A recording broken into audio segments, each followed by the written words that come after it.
पूर्ण करने के लिए आप सबको बहुत बहुत बधाई। कांग्रेचुलेशंस। इस 125 साल की यात्रा बहुत लंबी होती है। अनेक पड़ाव आए होंगे, अनेक उतार चढ़ाव आए होंगे, लेकिन 125 साल तक एक संगठन को चलाना ये अपने आप में बहुत बड़ी बात होती है। उसमें समयानुकूल परिवर्तन आए हैं, व्यवस्थाएं बदली है। और पहले तो मैं इन 125 साल में सीआईआई को मजबूती देने में जिन जिन लोगों ने योगदान दिया है, वैसे सभी पूर्व के आपके महानुभावों को भी इस समय बधाई दूंगा। जो हमारे बीच नहीं होंगे उनको आदरपूर्वक नमन करूंगा, और भविष्य में इससे जो संभालने वाले हैं उनको अनेक अनेक शुभकामनाएं भी देता हूं। कोरोना के इस टाइम पीरियड में इस तरह के ऑनलाइन इवेंट्स शायद यही एक न्यू नॉर्मल बनते जा रहा है,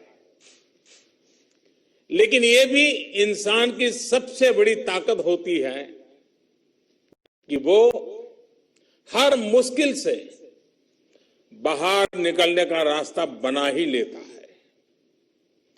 आज भी हमें जहां एक तरफ इस वायरस से लड़ने के लिए सख्त कदम उठाने हैं, वहीं दूसरी तरफ इकोनॉमी का भी ध्यान रखना है।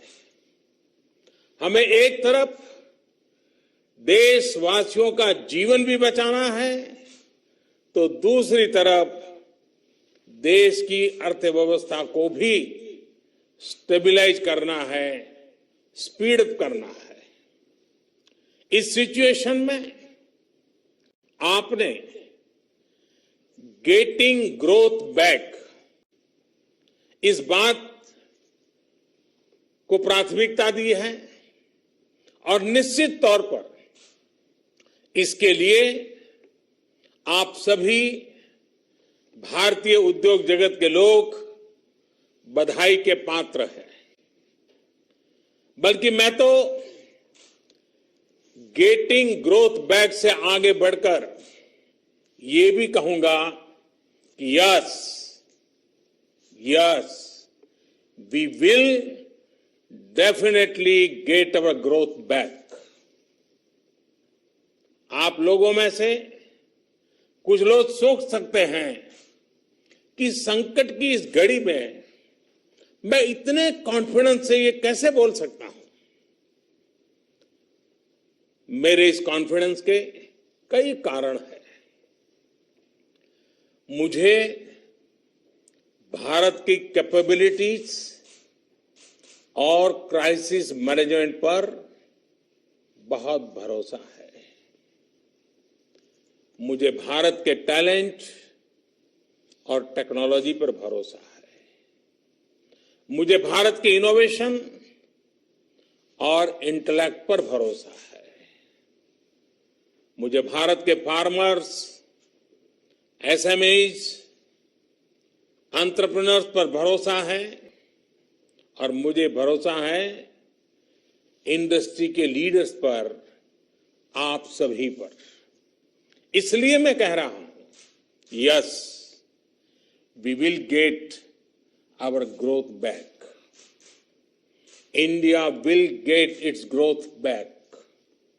साथियों, कोरोना ने हमारी स्पीड जितनी भी धीमी की हो, लेकिन आज देश की सबसे बड़ी सच्चाई यही है कि भारत लॉकडाउन को पीछे छोड़कर अनलॉक फेज 1 में एंटर कर चुका है। अनलॉक फेज 1 में इकोनॉमी का बहुत बड़ा हिस्सा खुल चुका है। काफी हिस्सा अभी 8 जून के बाद और खुलने जा रहा है। यानी गेटिंग ग्रोथ बैक की शुरुआत तो एक प्रकार से हो चुकी है। आज ये सब हम इसलिए कर पा रहे हैं क्योंकि जब दुनिया में कोरोना वायरस पैर फैला रहा था तो भारत ने सही समय पर सही तरीके से सही कदम उठाए। दुनिया के तमाम देशों से तुलना करें तो आज हमें पता चलता है कि भारत में लॉकडाउन का कितना व्यापक प्रभाव रहा है। इस लॉकडाउन में भारत ने कोरोना से लड़ाई के लिए फिजिकल रिसोर्सेज को तैयार तो किया ही, हमने ह्यूमन रिसोर्स को भी बचाने का भरसक प्रयास किया है। ऐसे में अब सवाल ये है कि इसके आगे क्या। इंडस्ट्री लीडर्स के नाते आपके मन में ये सवाल जरूर होगा कि अब सरकार क्या करने जा रही है। आत्मनिर्भर भारत अभियान के बारे में भी मुझे पक्का विश्वास है कि आपके मन में भी मंथन चलता होगा, कुछ सवाल भी होंगे और ये बहुत स्वाभाविक है, ऑब्वियस है।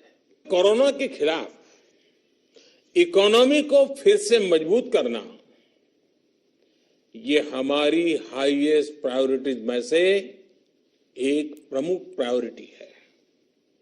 इसके लिए सरकार जो डिसीजंस अभी तुरंत लेने जरूरी है वो तो एक के बाद एक ले ही रही है, लेकिन साथ साथ में ऐसे भी फैसले लिए गए हैं जो लॉन्ग रन में देश की मदद करेंगे।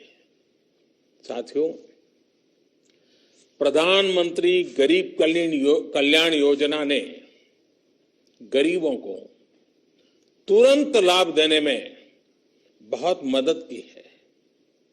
इस योजना के तहत करीब 74 करोड़ बेनिफिशियरीज उनके घर तक राशन पहुंचाया जा चुका है।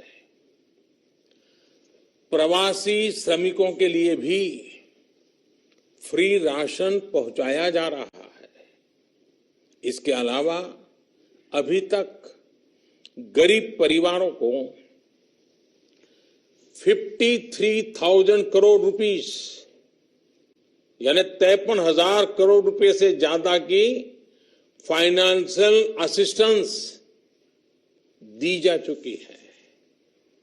महिलाएं हो, दिव्यांग हो, बुजुर्ग हो, श्रमिक हो, हर किसी को इससे लाभ मिला है। लॉकडाउन के दौरान सरकार ने गरीबों को 8 करोड़ से ज्यादा गैस सिलेंडर उनके घर तक मुफ्त में पहुंचा दिया है। इतना ही नहीं, प्राइवेट सेक्टर्स के करीब 50 लाख एम्प्लॉयज के खाते में 24% ईपीएफ कंट्रीब्यूशन भी सरकार ने किया है। इनके खाते में करीब 800 करोड़ रुपए जमा कराए गए हैं। साथियों, भारत को फिर से तेज विकास के पथ पर लाने के लिए, आत्मनिर्भर भारत बनाने के लिए 5 बातें बहुत आवश्यक है। इंटेंट, इंक्लूजन, इन्वेस्टमेंट, इंफ्रास्ट्रक्चर और इनोवेशन। हाल में जो बोल्ड फैसले लिए गए हैं उसमें भी आपको इन सभी की झलक मिल जाएगी। इन फैसलों के साथ हमने तमाम सेक्टर्स को फ्यूचर रेडी किया है। इसी वजह से आज भारत एक नए ग्रोथ ओरिएंटेड फ्यूचर की दिशा में बड़ी उड़ान के लिए तैयार है। साथियों, हमारे लिए रिफॉर्म्स ये कोई रैंडम या स्कैटर्ड डिसीजन नहीं रहे हैं। हमारे लिए reforms systematic, plan, integrated, interconnected और फ्यूचरिस्टिक प्रोसेस है। हमारे लिए रिफॉर्म्स का मतलब है फैसले लेने का साहस, कंक्लूजन ले हो, बैंक हो, इनकम टैक्स, हमने हर सरकार को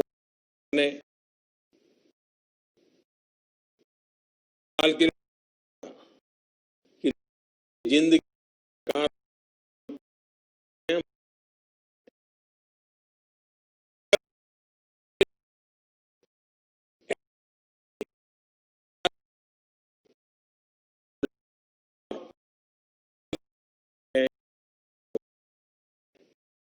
इसी वजह से रही कि से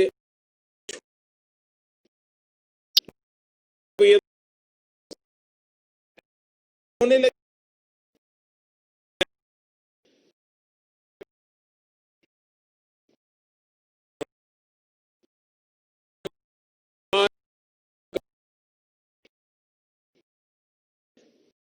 किस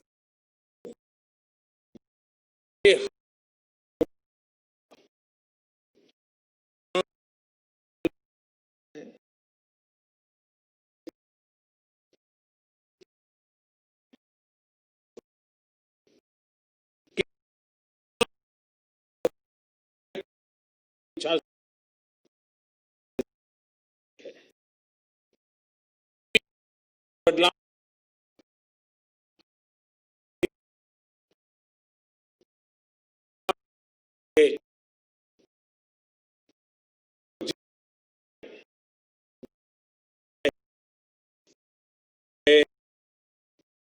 फसल किसान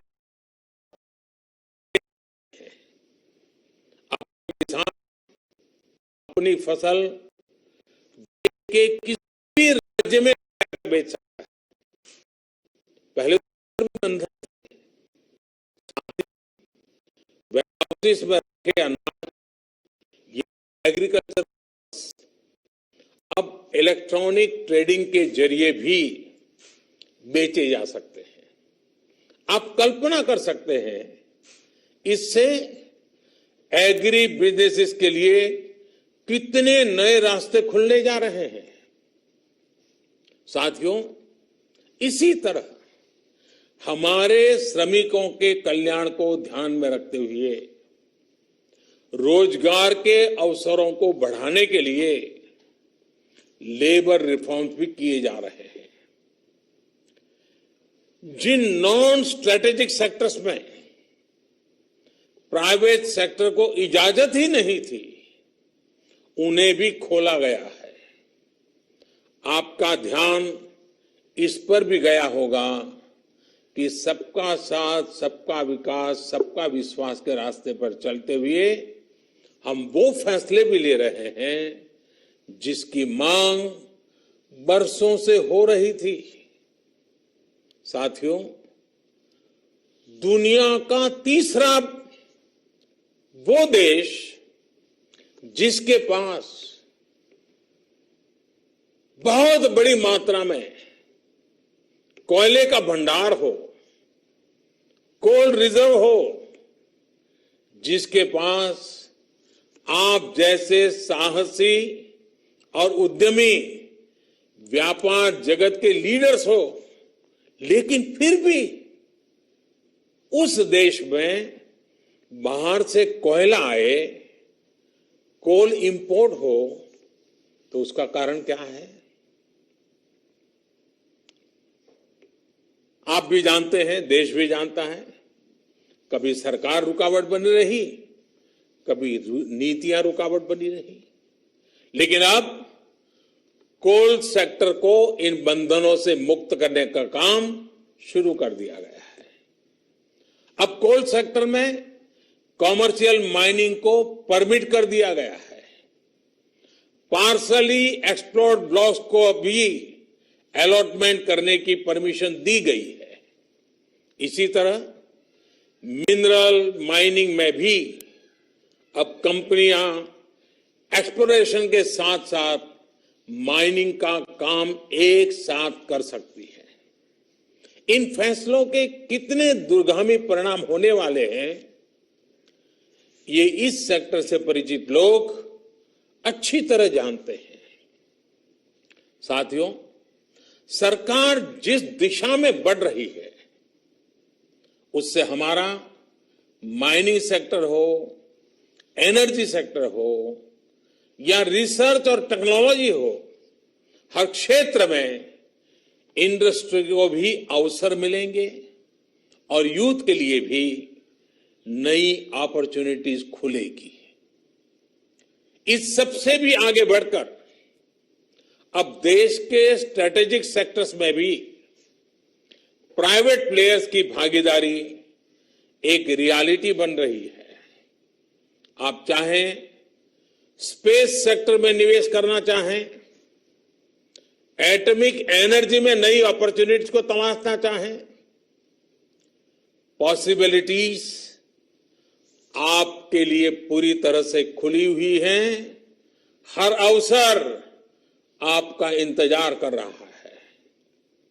साथियों, आप ये भली भांति जानते हैं कि एमएसएमई सेक्टर की लाखों यूनिट्स हमारे देश के लिए इकोनॉमिक इंजन की तरह है।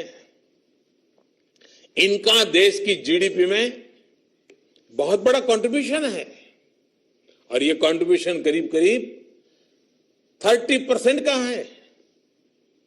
एमएसएमईज की डेफिनेशन स्पष्ट करने की मांग लंबे समय से उद्योग जगत कर रहा था। अब वो उद्योग जगत की पूरी मार्ग भी पूरी हो चुकी है। इससे एमएसएमईज बिना किसी चिंता के ग्रो कर पाएंगे और उनको एमएसएमईज का स्टेटस बनाए रखने के लिए दूसरे रास्तों पर चलने की जरूरत नहीं रहेगी। देश के एमएसएमईज में काम करने वाले करोड़ों साथियों को लाभ हो, इसके लिए 200 करोड़ रुपए तक की सरकारी खरीद में ग्लोबल टेंडर्स को खत्म कर दिया गया है। इससे हमारे छोटे उद्योगों को ज्यादा अवसर मिलेगा। एक तरह से आत्मनिर्भर भारत पैकेज एमएसएमई सेक्टर के इंजन के लिए फ्यूल का काम करने वाला है। साथियों, ये जो फैसले हैं उनकी रिलेवेंस समझने के लिए आज की ग्लोबल सिचुएशंस को देखना और उसे समझना भी बहुत आवश्यक है। आज विश्व के तमाम देश पहले की तुलना में एक दूसरे का साथ और अधिक चाहते हैं। देशों में एक दूसरे की जरूरत और ज्यादा पैदा हुई है, लेकिन इसी के साथ ये चिंतन भी चल रहा है कि पुरानी सोच, पुरानी रीति नीति, पुरानी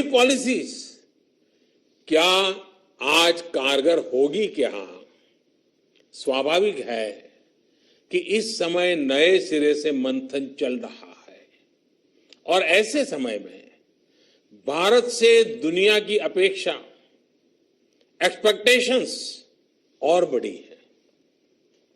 आज दुनिया का भारत पर विश्वास भी बढ़ा है और नई आशा का संचार भी हुआ है। आपने भी देखा है कि कोरोना के संकट में जब किसी देश के लिए दूसरे की मदद करना मुश्किल हो रहा था, हर कोई अपने को संभालने में लगा था। ऐसी संकट की घड़ी में भारत ने 150 से ज्यादा देशों को मेडिकल सप्लाई भेजकर उनके लिए मानवीय मदद का काम किया है। साथियों, world is looking for a trusted, reliable partner. Bharat में पोटेंशियल है, स्ट्रेंथ है, एबिलिटी है।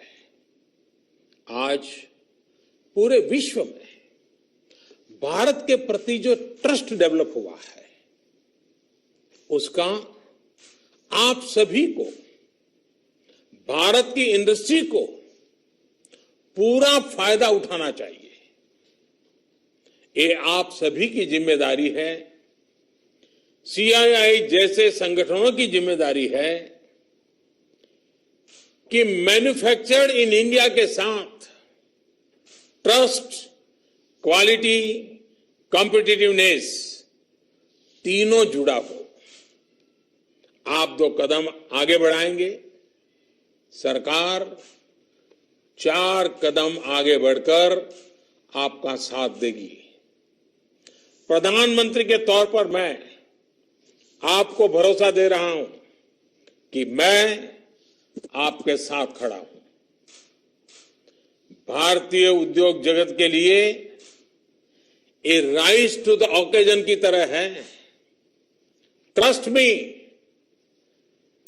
गेटिंग ग्रोथ बैक इतना मुश्किल भी नहीं है।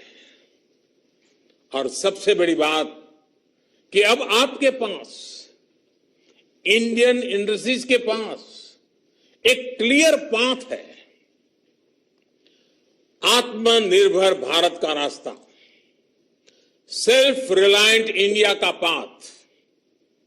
आत्मनिर्भर भारत का मतलब है कि हम और ज्यादा स्ट्रांग होकर दुनिया को एम्ब्रेस करेंगे। आत्मनिर्भर भारत वर्ल्ड इकोनॉमी के साथ पूरी तरह इंटीग्रेटेड भी होगा और सपोर्टिव भी। लेकिन ध्यान रखिएगा, आत्मनिर्भर का मतलब ये भी नहीं है कि हम स्ट्रेटेजिक क्षेत्रों में किसी पर निर्भर रहें। हम उस स्थिति में नहीं रहना चाहते। It is about creating strong enterprise in India, enterprises that can become global forces. It is about generating employment. It is about empowering our people to come out and create solutions that can define the future of our country. हमें एक ऐसी robust local supply chain के निर्माण में invest करना है जो global supply chain में भारत की हिस्सेदारी को स्ट्रेंथन करे। इसी अभियान में सीआईआई जैसी दिग्गज संस्था को, मुझे लगता है आपको भी पोस्ट कोरोना नई भूमिका में आगे आना होगा। अब आपको चैंपियंस ऑफ इंडिजिनस इंस्पिरेशंस बनकर आगे आना है। आपको डोमेस्टिक इंडस्ट्रीज की रिकवरी फैसिलिटेट करना है, नेक्स्ट लेवल ग्रोथ को असिस्ट करना है, सपोर्ट करना है। आपको इंडस्ट्री को, अपने मार्केट को ग्लोबली एक्सपांड करने में मदद करना है। साथियों, अब जरूरत है कि देश में ऐसे प्रोडक्ट्स बने जो मेड इन इंडिया हो, मेड फॉर द वर्ल्ड हो। कैसे हम देश का आयात कम से कम करें, इसे लेकर क्या नए लक्ष्य तय किए जाएं, उस पर सोचने की जरूरत है। हमें तमाम सेक्टर्स में प्रोडक्टिविटी बढ़ाने के लिए अपने टारगेट तय करने ही होंगे। यही संदेश मैं आज इंडस्ट्री को देना चाहता हूं और देश यही अपेक्षा भी आपसे रखता है। साथियों, देश में मैन्युफैक्चरिंग को, मेक इन इंडिया को रोजगार का बड़ा माध्यम बनाने के लिए आप जैसे तमाम इंडस्ट्री के संगठनों से चर्चा करके ही कई प्रायोरिटी सेक्टर्स की पहचान की गई है। इनमें से furniture, air conditioner, leather and footwear, in 3 sectors पर काम शुरू भी हो चुका है। सिर्फ एयर कंडीशनर को लेकर ही हम अपनी डिमांड का 30% से अधिक इंपोर्ट करते हैं। इसको हमें तेजी से कम करना है। इसी तरह दुनिया का दूसरे सबसे बड़ा लेदर प्रोड्यूसर होने के बावजूद ग्लोबल एक्सपोर्ट में हमारा शेयर बहुत कम है। साथियों, कितने ही सेक्टर्स हैं जिसमें हम बहुत अच्छा कर सकते हैं। बीते सालों में आप सभी साथियों के सहयोग से ही देश में वंदे भारत जैसी आधुनिक ट्रेनें बनी हैं। देश आज मेट्रो के कोच निर्यात कर रहा है। इसी तरह मोबाइल फोन मैन्युफैक्चरिंग हो, डिफेंस मैन्युफैक्चरिंग हो, अनेक क्षेत्रों में इंपोर्ट पर हमारी डिपेंडेंस को कम करने का प्रयास लगातार चल रहा है। और मैं बहुत गर्व से कहूंगा कि सिर्फ 3 महीने के भीतर ही पर्सनल प्रोटेक्टिव इक्विपमेंट पीपीई, इसकी सैकड़ों करोड़ की इंडस्ट्री आप ही लोगों ने खड़ी की है। 3 महीने पहले भारत में एक भी पीपीई नहीं बनती थी। आज भारत एक दिन में 3 लाख पीपीई किट बना रहा है, तो ये हमारे उद्योग जगत का ही सामर्थ्य है। आपको इसी सामर्थ्य का इस्तेमाल कर हर सेक्टर में आगे बढ़ना है। मेरा तो सीआईआई के तमाम साथियों से ये भी आग्रह है कि रूरल इकोनॉमी में इन्वेस्टमेंट और किसानों के साथ पार्टनरशिप का रास्ता खुलने का पूरा लाभ आप लोगों ने उठाना चाहिए। अब तो गांव के पास ही लोकल एग्रो प्रोडक्ट्स के क्लस्टर्स के लिए जरूरी इंफ्रास्ट्रक्चर तैयार किया जा रहा है। इसमें सीआईआई के तमाम मेंबर्स के लिए बहुत अपॉर्चुनिटीज है। साथियों, फार्म हो, फिशरीज हो, फूड प्रोसेसिंग हो, फुटवेयर हो, फार्मा हो, अनेक सेक्टर्स में अनगिनत अपॉर्चुनिटीज के गेट आपके लिए खुले हैं। सरकार ने शहरों में प्रवासियों के लिए आवास उपलब्ध कराने के लिए जिस रेंटल स्कीम की घोषणा की है, उसमें भी आप सभी साथियों को मैं सक्रिय भागीदारी के लिए आमंत्रित करता हूं। साथियों, हमारी सरकार प्राइवेट सेक्टर को देश की विकास यात्रा का पार्टनर मानती है। आत्मनिर्भर भारत अभियान से जुड़ी आपकी हर आवश्यकता का ध्यान रखने के लिए भारत सरकार प्रतिबद्ध है। आपसे सभी स्टेक होल्डर्स से मैं लगातार संवाद करता हूं और यह सिलसिला आगे भी जारी रहेगा। I request you to come up with a detailed study of every sector, build consensus, develop concept, think big. We will together take up more structural reforms that will change the course of our country. We will together build आत्मनिर्भर भारत। साथियों, आइए देश को आत्मनिर्भर बनाने का संकल्प लें। इस संकल्प को पूरा करने के लिए अपनी पूरी ताकत लगा दें। सरकार आपके साथ खड़ी है। आप देश के लक्ष्यों के साथ खड़े होइए। आप सफल होंगे, हम सफल होंगे तो देश नई ऊंचाई पर पहुंचेगा। आत्मनिर्भर भारत का सपना साकार होगा। एक बार फिर सीआईआई को 125 वर्ष पूरा होने पर मेरी तरफ से बहुत बहुत शुभकामनाएं।